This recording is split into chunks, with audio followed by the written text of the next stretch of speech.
Assalamualaikum warahmatullahi wabarakatuh. Salam sejahtera, salam perpaduan serta salam keluarga Malaysia. Saya titipkan buat semua.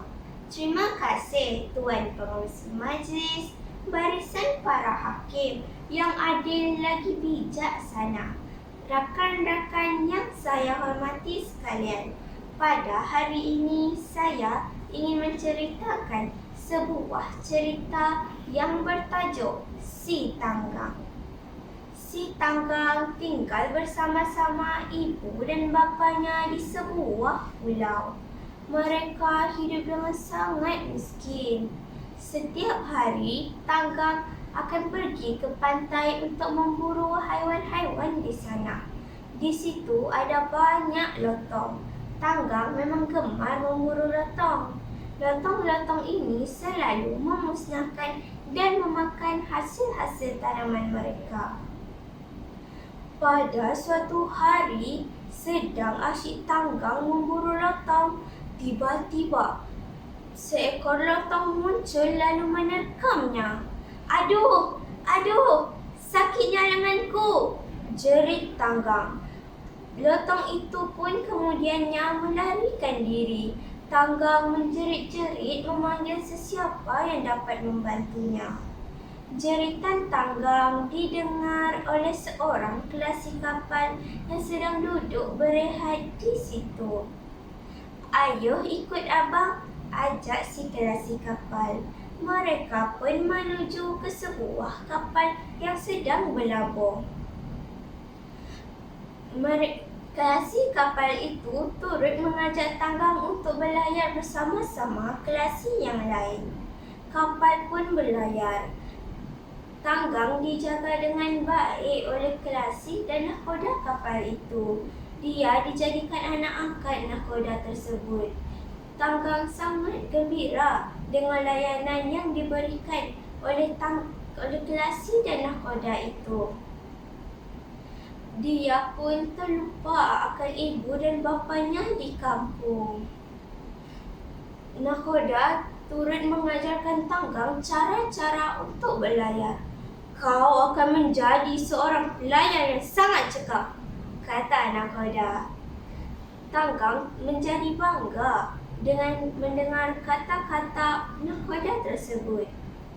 Beberapa tahun kemudian, nahkoda pun menyerahkan kapalnya kepada si Tanggang.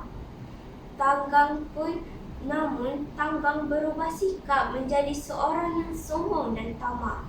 Setelah nahkoda meninggal dunia, dia sering membuat pelbagai angkara di laut. Mulai hari ini, kita mesti merompak kapal-kapal dagang, jerit Tanggang kepada kelasi-kelasi kapalnya.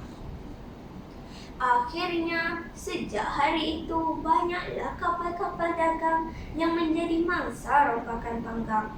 Tanggang pun bersifat zalim kepada pedagang-pedagang yang dirompaknya. Hasil daripada rompakan itu, Tanggang pun menjadi seorang yang kaya raya. Dia pun berkahwin dengan seorang puteri raja. Isterinya itu sangat cantik dan jelita. Dia sering membawa isterinya itu berlayar dengan kapalnya. Mereka akan singgah dari satu negeri ke satu negeri. Pada suatu hari, ribut berlaku di laut. Ayo, kita cari pulau untuk berlabuh, kata jerit Tanggang kepada kelasi-kelasi kapal. Tanggang pun menjerit-jerit untuk memberitahukan kepada kelasi-kelasi kapalnya. Namun sayangnya angin terlalu kencang. Kapal mereka terus dilambung-lambungkan oleh ombak. Tanpa disedari, kapal mereka dilambungkan ke pulau asal tempat Tanggang. Orang kampung yang melihat Tanggang berdiri di atas kapal itu pun segera berlari pulang untuk memberitahu ibu dan bapa Tanggang tentang berita kepulangannya itu. Mereka berasa sangat bangga dan gembira kerana akhirnya Tanggang kembali ke pangkuan keluarganya. Mereka seakan-akan tidak percaya bahawa Tanggang akan pulang menemui mereka. Tanggang, kata ibunya.